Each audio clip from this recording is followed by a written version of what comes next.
When you're 20, it feels like you should have the whole world mapped out. You're legally an adult, you're expected to make huge life decisions, whether it's your career, finances, or relationships, all with barely any real experience. And deep down, you might wonder if you're falling behind. When in reality, you're not. You're just living through one of the most misunderstood seasons of your life. Here are 10 brutal truths that I wish someone had told me at 20, not to scare me, but to prepare me for what was really coming. My goal is to help high-achieving professionals relieve their stress, anxiety, overthinking, and burnout using practical strategies and techniques from our M3 method so they can enjoy their success without sacrificing their well-being. Number one, nobody really knows what they're doing. Everyone you admire, everyone you're secretly comparing yourself to, they're all winging it way more than you realize. At 20, you may think that there's some hidden club where everyone else got the answers to life, and you somehow missed that meeting. But the truth is, everyone's figuring it out in real time. Some people are just better at pretending they have it all together. Confidence doesn't come from having a flawless plan or never making mistakes. It comes from trusting yourself enough to walk into the unknown and figure it out as you go. You're not behind, you're just building your life the same messy, imperfect way that everyone else does. They just don't always show it. Number two, hustle culture will burn you alive if you let it. Grinding yourself into the ground sounds noble when you're young. You think, if I just push harder, sacrifice more, work longer, I'll get ahead. And for a while, it works. Until it doesn't. What no one tells you is that exhaustion compounds. Chronic stress rewires your brain and body. And by the time you realize how much you've been running on empty, the damage is already there. You're not weak for needing rest.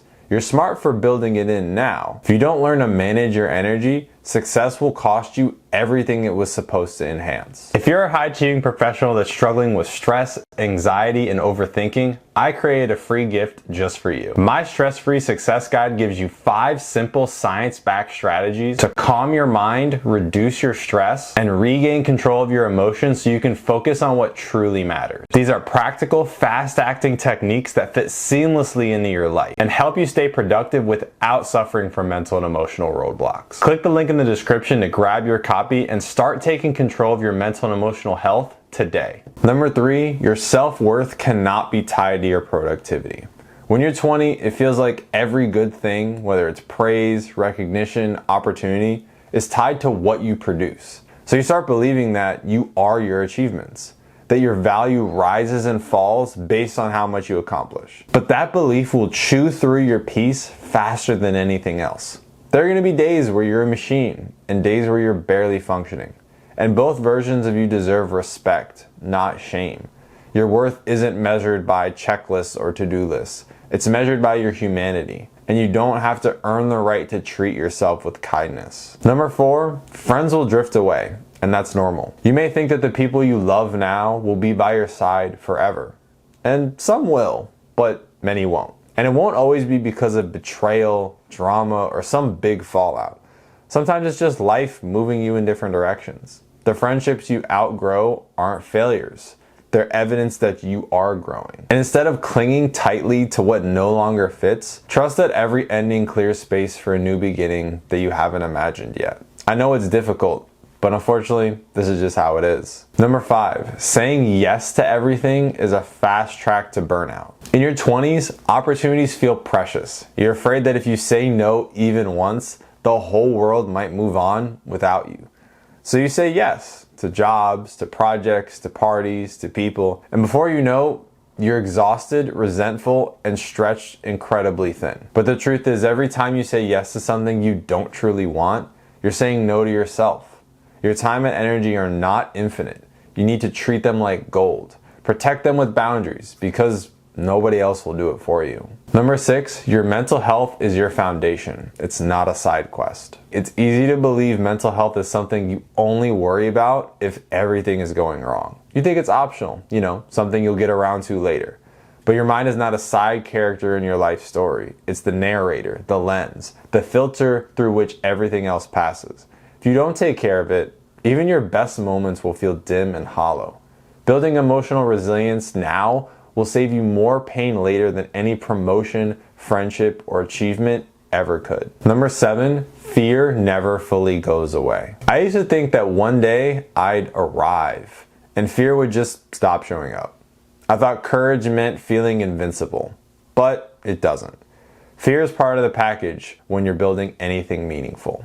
It's the price of stepping into the unknown and pushing yourself. The goal isn't to eliminate fear, but it is to stop letting it dictate your decisions. The most courageous people aren't the ones who feel nothing. They're the ones who feel that fear and still move forward anyway. Number 8, healing takes longer than you want, but it's worth it. You'll think you're over it, whatever that it is, until life hands you a trigger that you didn't see coming. You'll still feel like you're back at square one. You'll question if you've really made any progress at all. But healing isn't linear. It's not a straight upward climb. It's more like seasons, some full of growth, some full of quiet repair, some full of painful returning. And every time you revisit an old wound, you'll meet it with a little more strength and a little more grace. Healing isn't about never hurting again. It's about hurting smarter, healing faster, and staying rooted through it all. Number 9, comparison will poison your joy if you let it. Every time you open your phone, you're staring into the highlight reel of everyone else's life. Their wins, their trips, their promotions, their perfect relationships. And without even realizing it, you start measuring yourself against a mirage. Comparison isn't just the thief of joy, it's a thief of perspective. Nobody posts their sleepless nights, their breakdowns, the moments they wonder if they're enough. You need to run your race, live your story, and protect your joy like it's sacred, because it is. Number 10, peace is a greater success metric than popularity, money, or titles. You can collect all the external signs of winning, Instagram followers, paychecks, job titles, and still feel like you're losing. Because success without peace is just dressed up suffering. Real success is where you can breathe at night, where you can sit with yourself without needing noise to drown out the anxiety. When you can celebrate without wondering if you've just set an even higher standard for yourself that you now have to maintain. Chase a life that feels good, not one that just looks good. Because at the end of the day, it's not about how many people clap for you. It's about whether you're proud of the person you become along the way. If you're hearing this right now, maybe you're 20, maybe you're older, maybe you're standing at a crossroads, wondering if you're doing any of this right. The truth is, you're doing the best you can. Growth isn't supposed to look perfect or be linear. Dreams aren't supposed to come without doubt. You're not behind, you're not broken, you're just human, learning how to build a life that feels like yours.